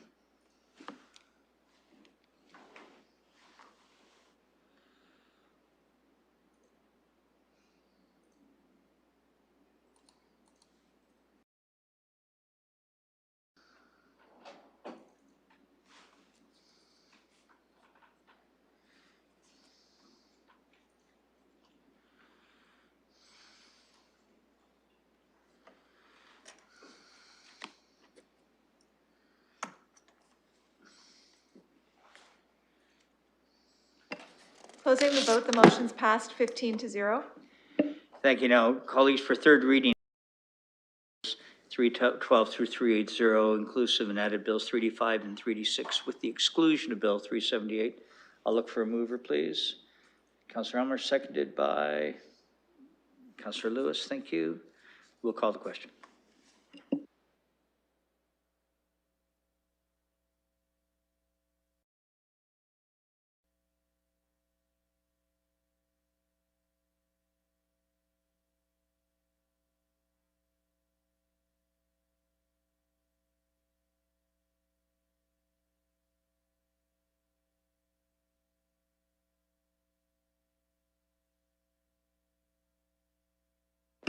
Closing the vote, the motion's passed 15-0.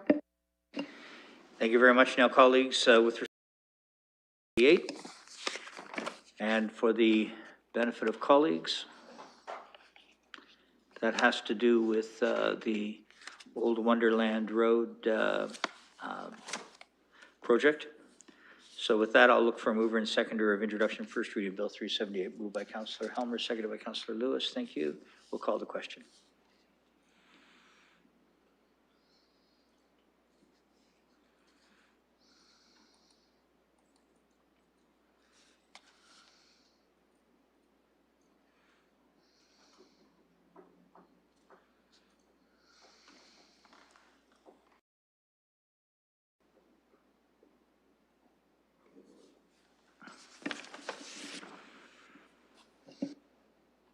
Closing the vote, the motion's passed 9-6.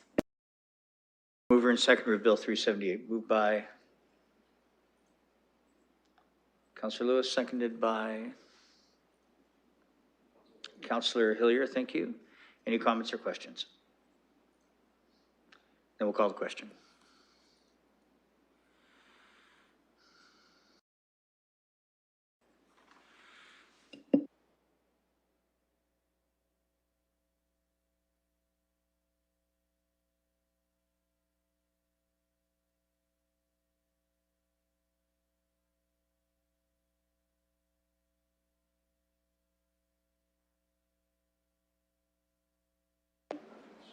Closing the vote, the motion's passed 9-6. For third reading enactment of Bill 378, I'll look for a mover, please. Councillor Hillier, seconded by Councillor Helmer. Thank you. We'll call the vote.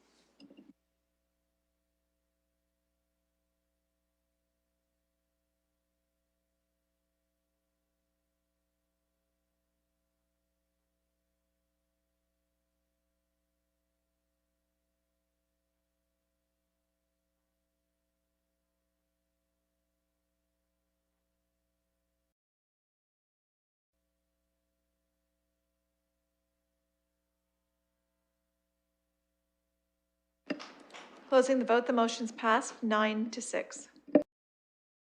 Colleagues, before we go into closed session, I'll ask the clerk, as we always do, to advise the public about the issues that we're going to be dealing with in closed session.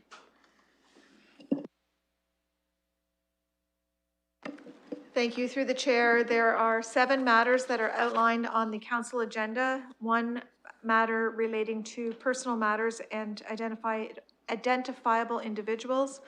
4 matters related to property, and 2 matters related to litigation and material that is subject to solicitor-client privilege. Thank you. With that, I'll look for a motion to go into closed session. Moved by Councillor Cassidy, seconded by Councillor Pelosa. We'll call the question.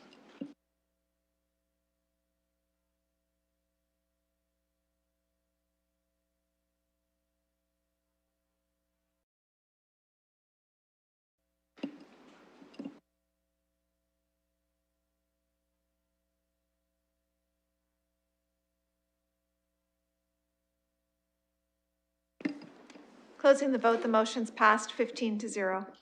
Thank you. To adjust, and we'll ask you to stand by.